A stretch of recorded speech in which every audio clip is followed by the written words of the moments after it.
you doing? You hope you are all well. I'm fine myself.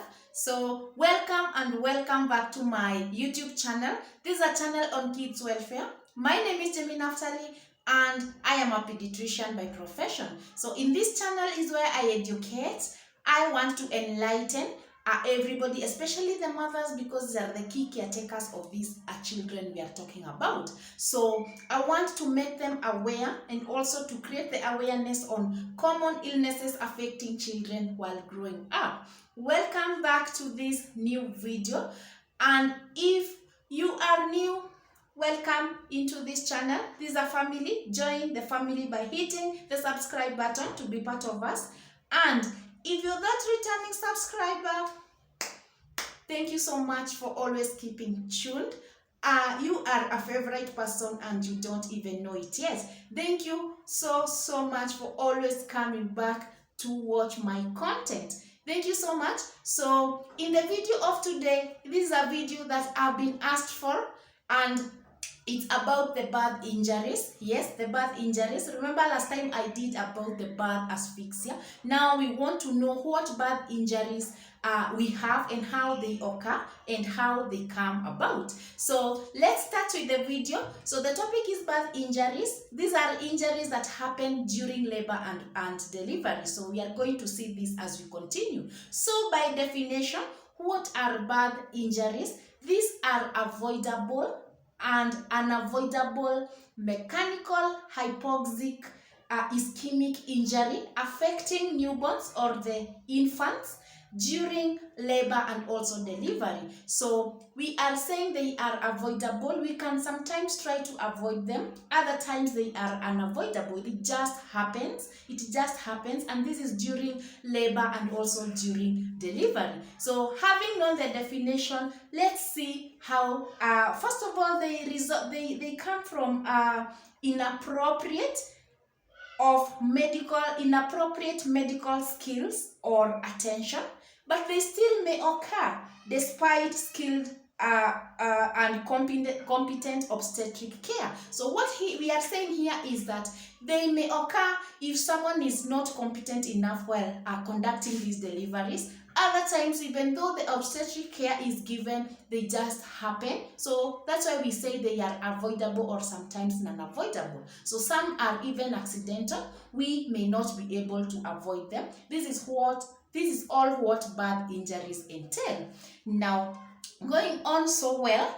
Now, what are the predisposing factors to these birth injuries? How do they come about, or what are the causes or the factors surrounding them? Number one, we have macrosomia.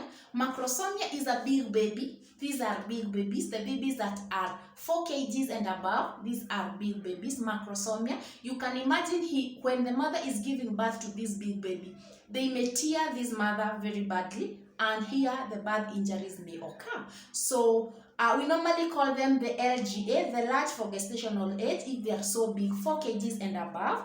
That is number one predisposing factor. Another thing is prematurity. Prematurity, we say it's whenever a baby comes before the 37 weeks gestation. We know normal is 37 and above to 40. Again, after 40 now is post-datism. So up to 40 is the right weeks that a pregnancy should go for. Now, so prematurity again is a predisposing factor to birth injuries. Other predisposing factors, we have CPD, the cephalopelvic disproportion. This is a bit difficult. I know I try saying that to avoid medical terms for everybody to understand. So cephalopelvic disproportion, these are issues with the sizes of the pelvis. Remember, it's through the pelvis that this baby will pass. So if the pelvis has got abnormalities or if the sizes are small, we end up having these birth injuries. So other predisposing factors, we have prolonged labor. If a labor takes so long, so many hours, then again this is going to be a predisposing factor to these birth injuries.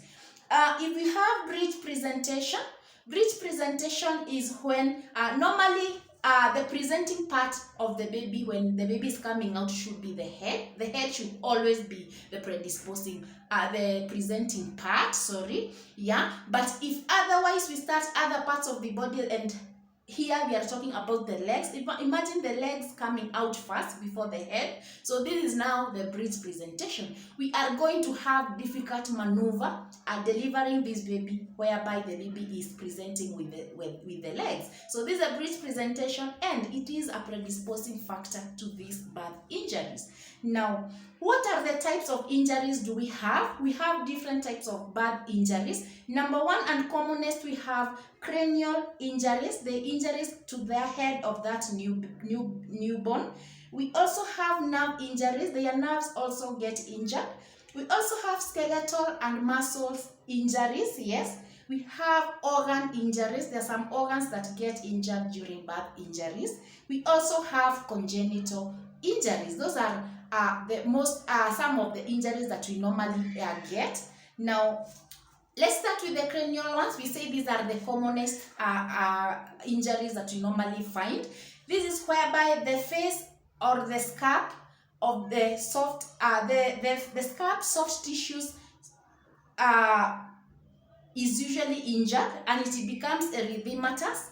We have abrasions. Abrasions, we just getting injured. Erythemas it becomes becoming so red, and this is from the forceps or vacuum assisted delivery. So if we have got a forceps, the application of the forceps, now we end up injuring that cranial part, the part the head, the skull part, or the soft tissue of the skull or the face. Yes, so the location depends on the area of application of these forceps. So you can imagine when we are applying forceps during delivery, this is when we injure this cranial part or the face or the scalp soft tissues. Now, we also have the retinal hemorrhages. We may even injure the retina and we end up bleeding. This is the retinal hemorrhage. So you can imagine. So parents should always be assured that these are temporal and not permanent injuries,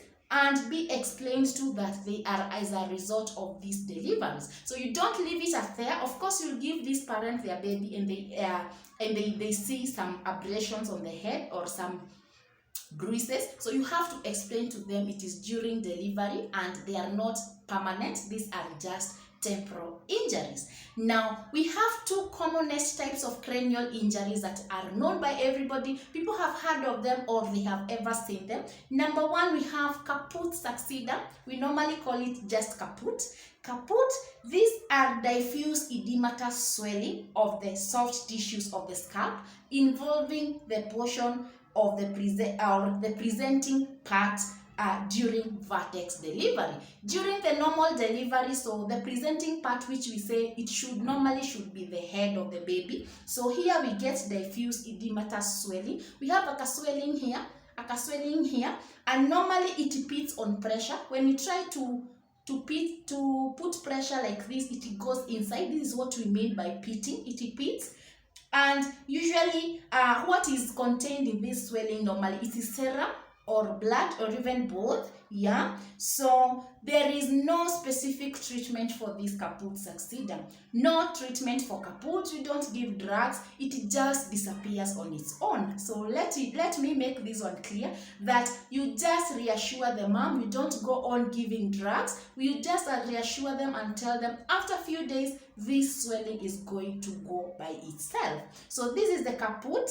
Usually it disappears within the first few days of life. So you just reassure the mom and tell them that. So this is a caput, a very common cranial injury, yes. So the caput succida. Now we have another one we call cephalohematoma. This is how people normally don't differentiate between the two. We have the cephalohematoma. So hematoma means a swelling of blood.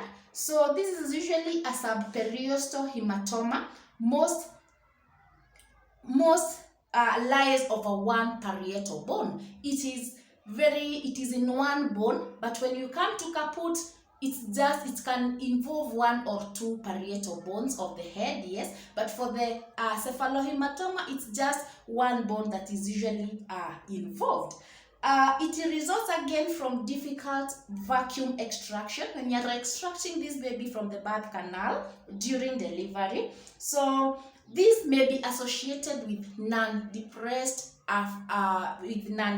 skull fracture. Yeah, we may end up having skull fractures when it comes to the cephalohematoma, unlike the caput. So these are more a bit needs a lot may need some attention more than the caput. So what we are, and people normally, like I'm saying, the people normally don't differentiate between the two. What you differentiate them with is that the cephalohematoma usually is reabsorbed in 2 weeks to 3 months, depending with the size, yes. So it normally appears few weeks after birth, while the caput appears immediately after birth.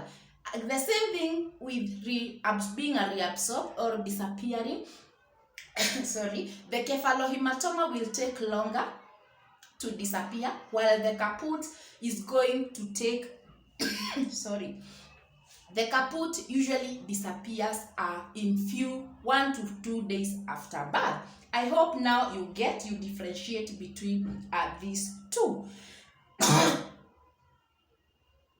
So now, with cephalohematoma, we normally give, it usually again resolves spontaneously, it resolves on its own, but we normally give vitamin K. Vitamin K we give through IM, that is intramuscular, 1 milligrams to this baby. Vitamin K, in other cases, we normally give it to prevent any potential bleeding. So we want to give it because in case there is any bleeding that is going to occur. So we give vitamin K. If the baby becomes jaundice, remember the video I did about jaundice, you do phototherapy. I've done all these videos about jaundice and non-phototherapy. Please revisit them. So if jaundice, you do phototherapy. Now we are saying it is reabsorbed in 2 weeks to 3 months. So explain to the mother again, reassure these mothers, and they get to know that so that they may not get worried. So I hope now you differentiate between the cephalohematoma and also the caput, between the two. So this is what the difference is, and there are very common examples of the cranial injuries. Now we say we have nerve injuries. Some nerves get injured. You have brachioplegia palsy, whereby the neck and the shoulder, we have shoulder dystocia, the neck and the shoulders get injured, the nerves get injured. We have a common one we call Erb's palsy, yes, Erb's palsy, whereby the upper limb, this is the upper limb, usually drops beside the trunk. This is the trunk, internally rotated, then adducted with flexed wrist like this. This is the position that these babies will assume. So this is the position we are saying, and we normally call it the policeman's or the waiter's tip hand. Yes, the policeman's or waiter's hand, waiter's tip hand, because of the position. This is because of some nerves of the hand that have been injured, and we call it Erb's palsy. We also have examples of the nerve injuries. We have Klumpke's palsy. Bear with me for these names. We also have phrenic nerve palsies. Yes, we also have very common facial nerve palsy. The nerve of the face we normally are injured, and they are interfered with, I mean. So those are some of the examples of the nerve injuries. We also have skeletal and muscle injuries. Skeletal injuries, we normally involve the bones, and the most commonly affected bone is the clavicle. This is the clavicle here. This is the clavicle. These are the clavicles. So this clavicle is the one that is usually fractured during labor and delivery. It gets fractured more frequently than any other bone. Now, And this is during shoulder delivery, because first of all you said you want to deliver the head because it is the one that comes out first.